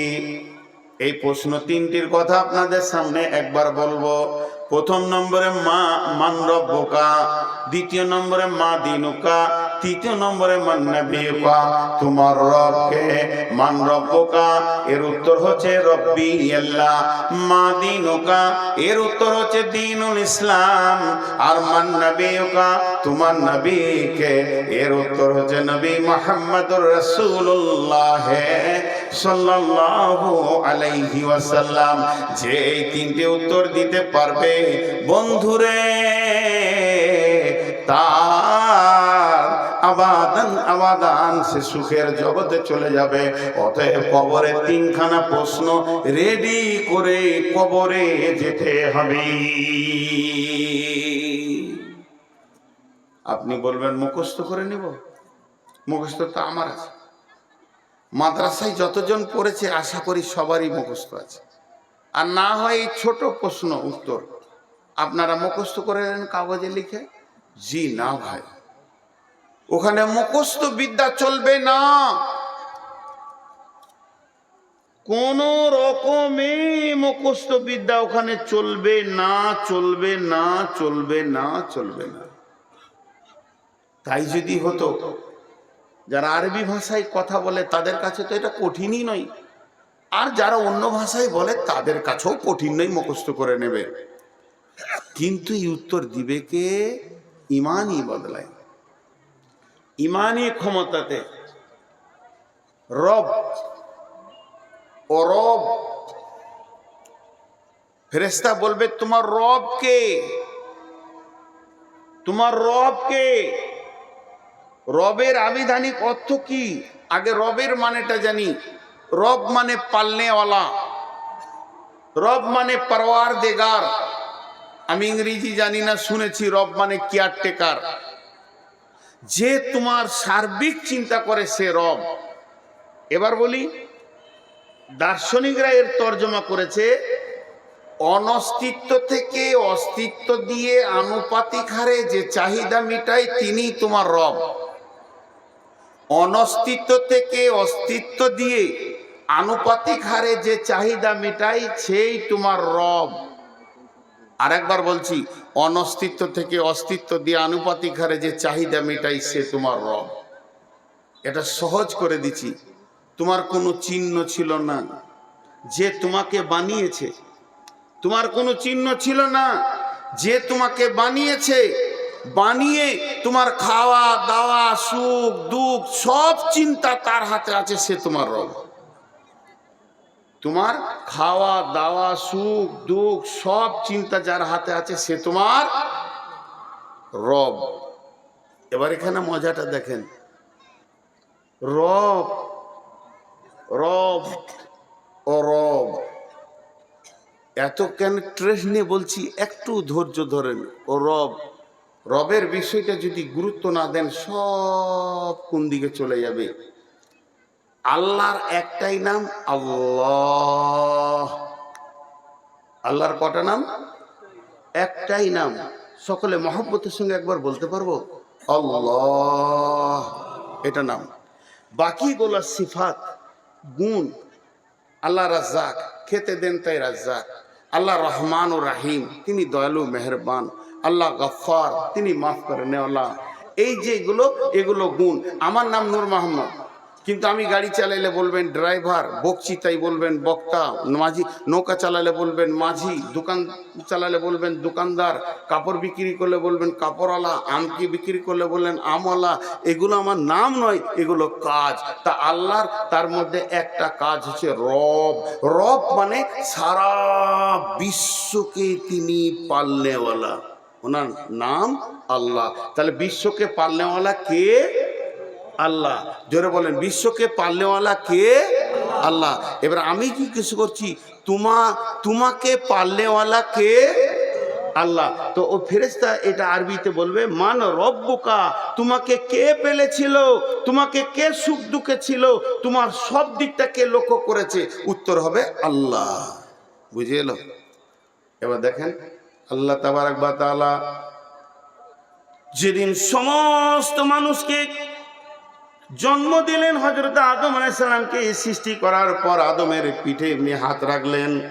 হাত রাখার পর ঝুরঝুর করে বালুর মতো পড়লো।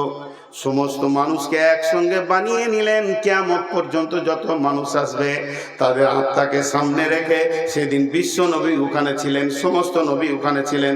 সমস্ত যত মানুষ কিয়ামত পর্যন্ত আসবে সবগুলাকে এক জায়গায় জমা করে আল্লাহ তাবারক ওয়া তাআলা বলেন, আলাস্তু বিরাব্বিকুম, আমি কি তোমাদের রব নই, পালনেওয়ালা নয়? আমরা বললাম ক্বালু বালা। ভুলে যাব বলে পেছনে পেছনে কোরআন দিলেন, নবী দিলেন, আমরা ওটা মনে রাখতে পারবো না বলে দিয়ে দিয়েছেন। তাহলে আমরা আল্লাহ বলছি, কোরআনে যখন এসেছে তাইলে এই ঘটনাটা আমাদের ঘটেছে, আমরা আল্লাহকে রব বলে মেনে নিয়েছি। আল্লাহ এটা প্রথমেই কেন আমাদেরকে দিয়ে দিলেন? আল্লাহ এটা প্রথমেই কেন দিয়ে দিলেন? আল্লাহ এটা প্রথমেই দিলে কেন? জন্মের প্রথমে সিরিয়াল একে সে তার নিজের পরিচয়টা কেন দিলেন? আল্লাহ এই জন্যই এটাকে দিলেন, যেহেতু আখিরাতের প্রথমেই প্রশ্ন হবে তোমার রব কে। তাহলে আল্লাহ আগে শিখিয়ে দিয়েছেন, বুঝিয়ে দিয়েছেন। এরপরে কবরে যখন যাবেন ওই কথাটাই শুনতে পাবেন, মান রব্বুকা, তোমার রব কে। আর বান্দা বলবে রব্বি আল্লাহ। কোন বান্দা বলবে? যে বান্দা পৃথিবীতে রবওয়ালা জিন্দেগি করেছে, শিরক করে নাই, আল্লাহকে ভয় করেছে, আল্লাহকে ভরসা করেছে, আল্লাহর কাছে ডেকেছে, বিপদ আপদে প্রয়োজন আল্লাহর কাছে চেয়েছে, আল্লাহ ছাড়া সে কিছুই বুঝে না, সুখে দুঃখে লাভে লসে সব সময় আল্লাহকে জড়িয়ে ধরে যে থেকেছে, সেই কবরে বলবে আমার রব আল্লাহ। তার মানে এক কথাই বলে দিই, কবরে যাওয়ার আগে পর্যন্ত আল্লাহকে যে জড়িয়ে ধরে রেখেছে নিজের সঙ্গে, সে তাকে আর শিখাতে হবে না, তার মুখ দিয়ে অটোমেটিক বের হবে আমার রব আল্লাহ। নাম্বার 2, মা দিনুকা, তোমার দিন কি? মা দিনুকা, তোমার দিন কি? মা দিনুকা, তোমার দিন কি? কে বলবে আমার দিন ইসলাম। যে ইসলামের আইন যেগুলো আছে, ইসলামের নিয়ম যেগুলো আছে, সমস্ত আইন নিয়ম কানুনকে যে দুনিয়াতে মেনে চলেছে, ইসলামের আইনকে যে মানে ছেড়ে দেয় নাই, ইসলামের নিয়মকে যে ছেড়ে দেয়নি, ইসলাম যা বলেছে তার উপরে চলেছে, নিজেকে ইসলামের গণ্ডির ভিতরে রেখেছে, কোরআনের আয়াতের ভিতরে রেখেছে, হাদিসের ভিতরে রেখেছে, যার আকীদা মজবুত আছে, যে নিজেকে এক পা পদস্খলন করেনি, ইসলামের বাইরে এসে যায়নি, তার মন চায়নি, ভুলবশত চলে গেছে, তোবা করেছে, ইসলামের আইন কানুন, ইসলাম বলেছে মদ খাবি না, মদ খায়নি, ইসলাম বলেছে জুয়া খেলবি না, তো জুয়া খেলেনি, ইসলাম বলেছে নামাজ পড়, তো নামাজ পড়েছে, ইসলাম বলেছে রোজা রাখ, রোজা রেখেছে। তার মানে ইসলামের আইন যত আছে, যে মেনে মেনে চলেছে, ওকে যখন জিজ্ঞেস করবে মা দিনুকা, তোমার দিন কি, সে বলবে দিনুল ইসলাম।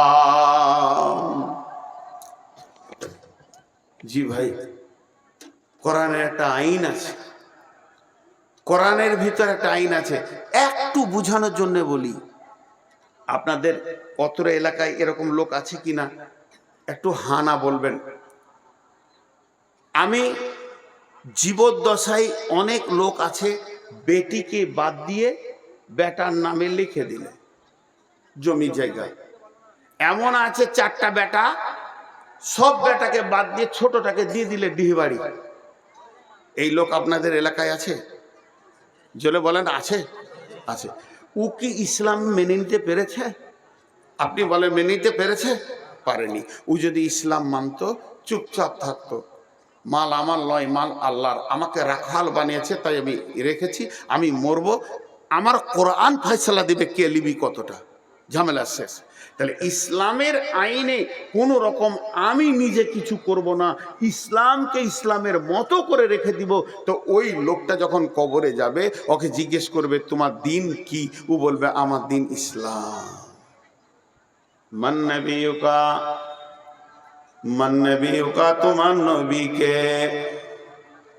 এখন একটা নতুন জিনিস উঠেছে, আজ গহিবি জিনিস, বড় পারা কাগজ নিয়ে এমনি করে লেবার আছে, I love Mohammad, I love Mohammad. ভাই রে, আমাদের ভারতবর্ষে মোদী সরকার আছে, কিছুই করছে না। যদি এখন উমার ফারুক থাকতো, সব দিকে পিঠে লাল করে দিত আই লাভ মোহাম্মদ বলা। যতগুলো আই লাভ মোহাম্মদ নিয়ে দৌড়ছে, একটার মুখে দাড়ি নাই। মোহাম্মদ সাল্লাল্লাহু আলাইহি সাল্লামকে চেঁচে ফেলে দিয়েছে, মুখে দাবি করছে আই লাভ মোহাম্মদ। চলবে না বন্ধুরে, চলবে না, চলবে না, চলবে না। তার কারণ আমার বডিতে নবী মুহাম্মদ সাল্লাল্লাহু আলাইহি সাল্লাম থাকবে, তবে আমি বলবো আই লাভ মোহাম্মদ। আমার এই দাড়িটা, এটা কার কাছে পেয়েছি? এটা আমি রেখেছি। এটা কার কাছে পেয়েছি? আমি নবী মুহাম্মদ সাল্লাল্লাহু আলাইহি সাল্লামের কাছ থেকে পেয়েছি। এই যে দাড়িগুলো কটা হালকা হয়ে ছোট হয়ে গেছে, আমি কাটতে পারছি না কেন? আমি নবী মুহাম্মদ সাল্লাল্লাহু আলাইহি সাল্লামকে ভালোবাসি, তিনি আমাকে পারমিশন দেয়নি, তাই আমি কাটিনি। আমি বলবো মুহাম্মদ সাল্লাল্লাহু আলাইহি সাল্লামকে ভালোবাসি, শুধু মুখে বললে হবে না। একটা ছেলে ছিল মদিনাতে, ওর নাম ছিল খোরাইম। খোরাইম, খোরাইম। আল্লাহ রসুল একদিন মসজিদে নববীতে বসে বসে বসে বসে আলোচনা করতে করতে করতে করতে মদিনার কোন ছেলেটা কেমন, কোন ছেলেটা ভালো, কোন ছেলেটা নেককার, কোন ছেলেটা নামাজি পরহেজগার, বলতে বলতে নবীজি খোরাইমের নাম করলো। খোরাইম খুব ভালো ছেলে, ঠিক টাইমে টাইমে নামাজ পড়ে, খুব সুন্দর ইবাদত করে। খালি দুটো জিনিস ওর খারাপ, লম্বা চুল রেখেছে, মাস্তানি চুল, আর টাকনুর নিচে কাপড় পরে। এই দুটো যদি ভালো হয়ে যেত, তাহলে ওই ছেলেটা অনেক ভালো। ওই সাহাবীটা যে শুনেছে রসুল বলছেন খোরাইম ভালো, খালি দুটি কাজ ওর খারাপ। স্বয়ং ঘুরতে ঘুরতে একদিন খোরাইমের সঙ্গে দেখা হয়ে গেল। যখনই দেখা হয়ে গেল, খোরাইমকে বলছে খোরাইম রে, তোর ব্যাপারে রসুল মসজিদে নববীতে আলোচনা করছিল। এইদিকে ধ্যান দেন, এইদিকে ধ্যান দেন, আজাজিল শয়তান এসছে এখন। যখন কথা দামি হবে জেনে নেন আজাজিল শয়তান এসে, আর ওই যে লাফাঙ্গার গলা আছে ওর এজেন্ট, প্রতি জালসায় ওরা যাবে আর ঝগড়া বাঁধাবে, দিয়ে একটা হইচই করবে। আল্লাহ রস্তে হাতগুলো ধরে বলছি লাফাঙ্গারদের দিকে মাথা দিবেন না, এইদিকে ধ্যান। খোরাইন রে, খোরাইন বলে কি, আরে মসজিদে নববীতে বসে বসে রসুল তোর ব্যাপারে বলছে ভালো ছেলে, ওর কলজেটা বড় হয়ে গেল। হ্যাঁ ঠিক নাকি বলছিল, হ্যাঁ তোর নাম ধরে বলছে তুই ভালো। খালি আল্লাহ রসুল বলছে দুটো জিনিস ওর খারাপ, তোর মুখটা ঝুসে গেল, খুশি যতটা হলো ঝুসে। কি খারাপ বলছে? বলছে তুই টাকনুর নিচে কাপড় পরিস, আর ওই যে চুল রেখেছিস মাস্তানি, যেটা সুন্নত লয়। আমার রসুল এই দুটো অপছন্দ করেছে। খোরাইমান নাপিত খালা গেল না, বাড়িতে গিয়ে নিজের মাথার চুলকে নিজে ধরছে আর চাকু দিয়ে আর কাটছে, বলছে ওরে চুল রে, তোর মতো চুলকে আমি রাখবো না, যেহেতু আমার রসুল নারাজ হয়ে গেছে, এ চুল আমি রাখতে পারি না। নিজের কাপড়টাকে তেমনি করে চাকু দিয়ে কেটে ফেরে চুলে ফেলে দিল। তুই কাপড় আমার রসুলকে নারাজ করে দিয়েছিস। এই লোকটা কবরে বলবে মান নবিয়ুকা নবী মুহাম্মদুর রাসূলুল্লাহ। খালি মুখে লয়, আমাদের দেশে পশ্চিমবঙ্গে নাম বলবো না, একটা জায়গা আছে যেখানে জালসাতে কাওয়ালি হয়, জালসাতে কাওয়ালি হয়, মালটা বিরেলি মাল ওরা। আমিও গেছি ওই এলাকায় দুবার জালসা করতে, আর যাই না এখন। তো একটা বক্তা উঠবে, একটা কোয়ালি হবে, তো বক্তাকে বসিয়ে দিয়েছে, আর এখানে কোয়ালি হচ্ছে, খুব টানানা খুব মজবুত লেগে গেছে। এবার কোয়ালিওয়ালা সুর লিছে, সুর লিতে লিতে কি বলছে দেখেন, জিসকে দিল মে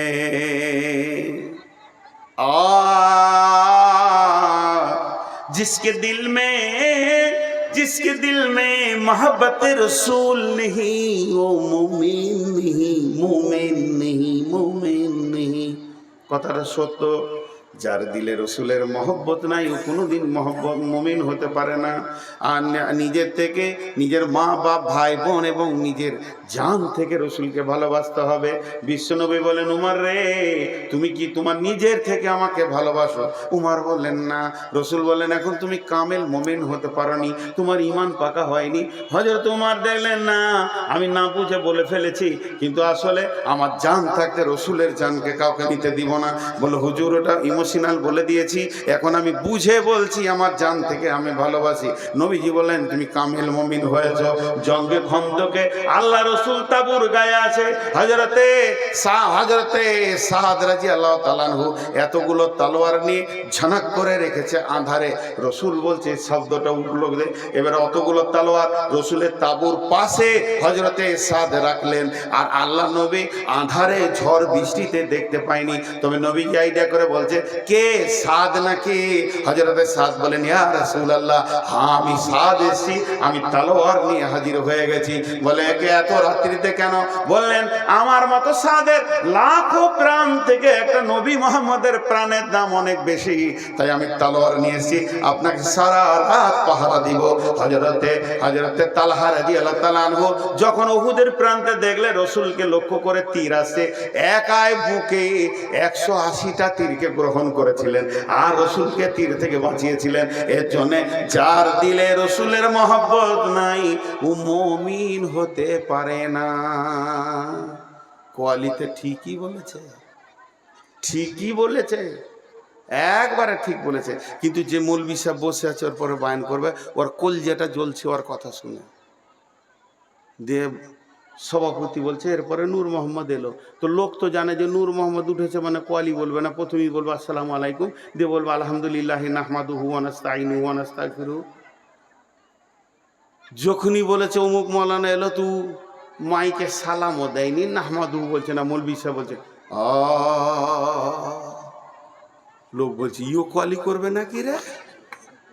ওর কলজে জ্বলে আছে, তা কি করে বলছে আমারও 2 লাইন শুনতে হবে রে ভাই। जिसके दिल में मोहब्बत रसूल नहीं वो मोमिन नहीं, बात तो सही। मगर मेरी कवाली तो सुनो, जिसके दिल में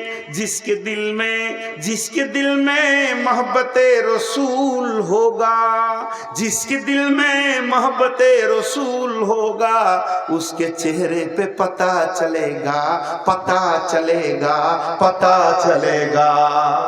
साला কোয়ালি वाला এক ওয়াক্ত নামাজ পড়েনি, দাড়ি চেঁচে কোয়ালি করতে এসেছে। দেখো মোহব্বত রসুল, একে ঝাঁটা মারার কেউ আছে? একে ঝাঁটা মারার কেউ আছে? বন্ধুরা আমার, শরীরে বডিতে রসুলকে আনতে হবে। কিয়ামতের মাঠে যখন আল্লাহ বলবেন উজিয়াল কিতাব ওয়াজিয়া বিন নাবিয়িন ওয়া শুহাদা, হে হাসরবাসীরে আমি আমলনামা রেডি করেছি, তুমি এসো, তোমার সাক্ষী নিয়ে এসো, নবীকে সঙ্গে করে নিয়ে এসো।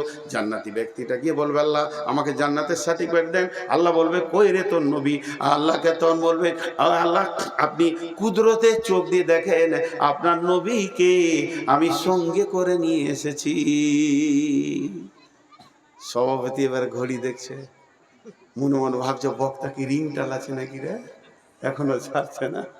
জি ছেড়ে দেবো, কি আদায় করতে পারি? আদায় করবো।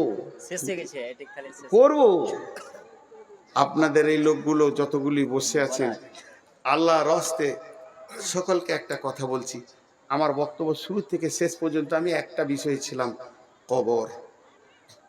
গোটা বক্তব্যটা 1 মিনিটে বলবো। কবরে যেতেই হবে, সলজব হবে, উত্তর দিতেই হবে। কবর একটা এমন যাঁচের জায়গা যেখানে আপনাকে চেক করে ছানবিন করে আপনার ইমানের সমস্ত কিছু চুন চুন করে বের করে নেবে, তারপরে পরপরে আপনার রাস্তা দেখিয়ে দিবে জান্নাত না জাহান্নাম। এই কবর হলো একটা জান্নাতের সুলঙ্গ, জান্নাতের টুকরো, আর জাহান্নামের সুলঙ্গ, জাহান্নামের গর্ত। এই জিনিসটা আমাদেরকে ভাবতে হবে। তাই কবরের জন্যে বারবার রসুল জানাজার কথা বলেছেন, তোমরা জানাজায় যাও, জানাজায় নেকি নাও, নেকি নাও। কবরে জিয়ারতের করা আছে। এখন তো কবর জিয়ারত আমরা ছেড়ে দিয়েছি। কবর জিয়ারত করলে আমি যদি আমার বাপের কবরকে যাই আর ঘরে দোয়া করি, আমার বাপের জন্য একই ব্যাপার। আমি যদি এখান থেকে দোয়া করি আল্লাহ আমার বাপের কবরটাকে জান্নাতুল ফেরদৌস বানাও, আমার মায়ের কবরটা জান্নাতুল ফেরদৌস বানাও, যে নেকিটা পাবে কবরের পাশে গেলে ওই নেকিটাই পাবে। তাহলে মুর্দার লাভ নাই, কিন্তু যে ব্যক্তি জীবিত লাভ আছে। কবর দেখলে হৃদয়টা ভয় হবে, গর্তগুলো দেখলে আমাকেও এখানে আসতে হবে, এই আক্কেলটা খুলবে। এর জন্য মাঝে মাঝে কবর যাওয়া ভালো। টাকা নিয়ে দুনিয়া সফর করলাম, কিন্তু একবার কবর সফর করলাম না। যতগুলি লোক বসে আছেন, আমি ঘড়ি দেখছি, আপনারা ঘড়ি দেখেন। আমি 5 মিনিট টাইম নিলাম, 5 মিনিট। আর সকলের হাতগুলো ধরে বলছি ভাই উঠবেন না, আমাকে তো হাত পাই ধরতে হয়, আমি শেষ বক্তা, আর কোনো বক্তা নাই। তা 5টা মিনিট আপনারা আমাকে দেবেন, আমি খুশি হয়ে যাব। এই জন্যে আপনারা একজনও উঠবেন না।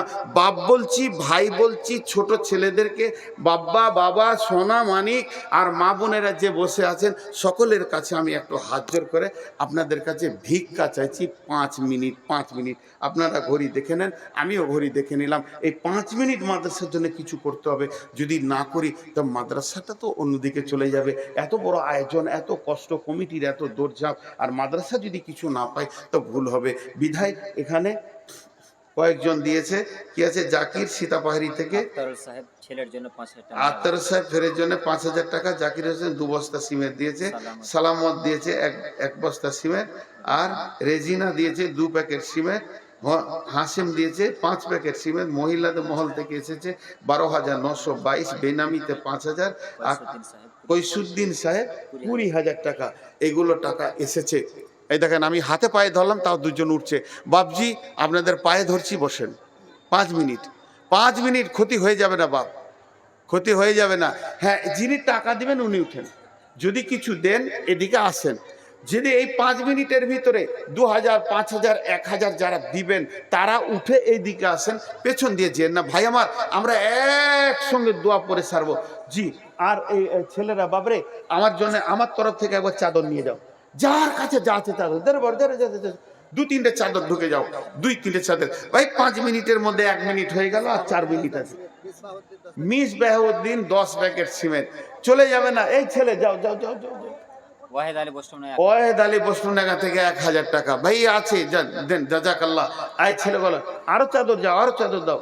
চটচট করে আপনারা পকেট থেকে পয়সা রেডি করেন। আমি একদম 5 মিনিট হলে আমার ওয়াদা ঠিক রাখবো। এই শোনো, ওই পেছন দিকে যাও, পেছন দিক থেকে এদিকে এসো, কারণ এরা আমাকেও দিয়ে দিতে পারবে, এরা বুঝে কম। পেছন দিক থেকে এইদিকে এসো। হ্যাঁ, এতক্ষণে ছেলে চালাক আছে। জি, এবার বলেন আল্লাহ, পেছন দিক থেকে সামনের দিকে এসো, ঠিক আছে? বলেন আল্লাহর জন্য কেউ 2-5 হাজার, এখানকার যে লোকগুলো আছেন মজলিস ভেঙে গেলে আমার হাতে দিয়ে দেবেন, আর চাদরে ওইদিকে যেতে যেতে আপনারা দিয়ে দেবেন। এই পেছন দিকে যা রে বাপ, এই বাবু, এই যা, ওদিক থেকে এসো। তোদের হুঁশ নাই রে বাবা রে, তোরা কি করে কি করবি, সংসার কি করে করবি রে বাবা? হ্যাঁ, তো হযরত উমার মাথায় গোবর নিয়ে বাড়ি গিয়েছে। গোবর, গোবর, উটের গোবর। তোর বাপ বলছে উমার রে, তোর মাথায় কেন উটের লাদ? বলছে খুব রোদ হচ্ছিল তো উটের পাছাতে বসে ছিলে দিয়েছে। মারলো গালে এক চর। গাধা, উট চড়াইতে জানি না, রোদ লেগেছে তো উটের পাছায় বসবি? ওর এত হুঁশ কম ছিল। সেই উমার একটা আঙুলে 18 লক্ষ বর্গ মাইল চালিয়ে চলে গেলেন। আমি হযরত উমারের কথা বলছি, ইসলামের দ্বিতীয় খলিফা। উনি কত সাদা সিধে ছিলেন। ওর বাপ উট চড়াইতে দিয়েছে তো রোদ লেগেছে, উটের পাছাতে বসে মাথায় গোবর লিয়ে ঘর গেছে। ওর বাপ মেরেছিল, পড়াস করে এক চর। গাধা, তোর হুঁশ নেই, উটের পাছায় কেউ বসে? সেই উমার একটা আঙুলের ইসায় 18 লক্ষ বর্গ মাইল শাসন করলেন। কে আছেন ভাই আমার? দেন চটচট করে কিছু দেন। আমার হাতে আর 2 মিনিট আছে। নজরুল 1000 টাকা। নজরুল 1000 টাকা। আর কেউ আছেন? তৌহিদুল তৌহিদুল 1000 টাকা। আর কেউ আছেন? আমার হাতে মাত্র 1.5 মিনিট আছে। আমি ওয়াদা করেছি, ওয়াদার উপরে আবদ্ধ থাকবো, ওয়াদা আমি ফেল করব না। ভাই আমার যদি কেউ 2000 5000 থাকে, আর একটা কথা বলে দিই, কথা বলতে বলতে আমি যখন দোয়া পরে শেষ করে দেব, ওইদিকে চাদর আছে, ছেলেদের চাদরে কিছু দিয়ে যাবেন, পারলে এখানে কিছু দিয়ে যাবেন। আল্লাহর রাস্তে ভাই কেউ আছে না 2000 5000 দেন? আসলে আমাকে শেষকালে দেয় তো, আমি আদায় বেশি পাই না। আমার আগেকার বক্তা হার পর্যন্ত চুষে নিয়ে চলে যায়, এটা আমার নসিবে থেকে। এই যে 500 টাকা 100 টাকা আসছে, আর কি আসবে আমার কপালে? উসমান ভাই ভালো ছিল, কোথা থেকে 500 টাকা দিলে হতভাগা দোয়া নেওয়ার জন্য। আচ্ছা, এখন আমার কাছে আর 20 সেকেন্ড আছে, আমি দোয়া দিচ্ছি, আপনারা বুঝে বুঝে আমিন বলবেন। এই আল্লাহ, সন্ধ্যা থেকে নিয়ে এই পর্যন্ত যত কোরআন হাদিসের আলোচনা হয়েছে সব আমাদেরকে আমল করার তৌফিক দাও। এই আল্লাহ, আজকে কবর নিয়ে আলোচনা করলাম। আমরা কবরে হিসাব চাই না তোমার কাছে, আমরা হাসরে হিসাব চাই না, আমরা কবরে সলজব চাই না, আমরা কাজেই তোমার দয়া, তুমি আমাদেরকে দয়া করো। হে আল্লাহ, কবরে কাউকে চাই না, মাকে চাই না, বাপকে চাই না, ভাইকে চাই না, বোনকে চাই না। মাবুদ, তুমি আমার সঙ্গী হয়ে যেও, তাহলে আমাকে আর ভয় লাগবে না। এ আল্লাহ, কবরের সল জবগুলো আমি যেন রেডি করতে পারি, তুমি তৌফিক দাও। এই আল্লাহ, তোমার হুকুম মেনে যেন সারা জীবন চলতে পারি, তুমি আমাদেরকে তৌফিক দাও। এই আল্লাহ, তোমার রসুলের তরিকাকে যেন গ্রহণ করতে পারি, তুমি আমাদেরকে তৌফিক দাও। এই আল্লাহ, দিন ইসলামের যত রুলস কানুন আছে এগুলো মেনে নিতে পারি, তুমি আমাদেরকে তৌফিক দাও। এই আল্লাহ, সন্ধ্যা থেকে এই পর্যন্ত যতগুলো কালেকশন হয়েছে সব কালেকশনগুলো তুমি কবুল করে নাও। শুধু এখানে নয়, শুধু সীতাপাড়িতে নয়, ইসলামকে বাঁচানোর জন্য সারা পৃথিবীতে যত লোক টাকা দিচ্ছে আল্লাহ তুমি কবুল করে নাও। এই আল্লাহ, আমাদের মা বাপ ভাই বোন আত্মীয় স্বজন শিক্ষক ডাক্তার মাস্টার ইমাম মজ্জেন আর আউলিয়া ওলি গাউস কুতুব আবদাল যতগুলো কালেমা নিয়ে কবরে গেছে আল্লাহ তাদেরকে মাফ করে দাও, আল্লাহ তাদেরকে ক্ষমা করে দাও। সকালে দোয়া পড়েন, আমার টাইম হয়ে গেছে। সুবহানাকা আল্লাহুম্মা ওয়া বিহামদিকা ওয়া আশহাদু আল্লা ইলাহা ইল্লা আনতা আস্তাগফিরুকা ওয়া আতুবু ইলাইকা। আপনারা উঠতে পারেন, কিন্তু আমি বসে থাকবো 2 মিনিট। কারো যদি কিছু দেওয়ার থাকে দিয়ে যান আল্লাহর রাস্তে, এই মাদ্রাসার জন্য কিছু দিয়ে যান। জাযাকাল্লাহ হাইয়াকাল্লাহ। ইয়া আল্লাহ, তোমার বান্দা আরো 1000 টাকা দান করেছে, 2000 টাকা দান করেছে না, 2000। জাযাকাল্লাহ, যদি কারো দেওয়ার থাকে দিয়ে যান। জাযাকাল্লাহ হাইয়াকাল্লাহ বারাকাল্লাহ আলহামদুলিল্লাহ। ছেলেরা চাদর নিয়ে আছে, মাশাআল্লাহ, চাদর আছে।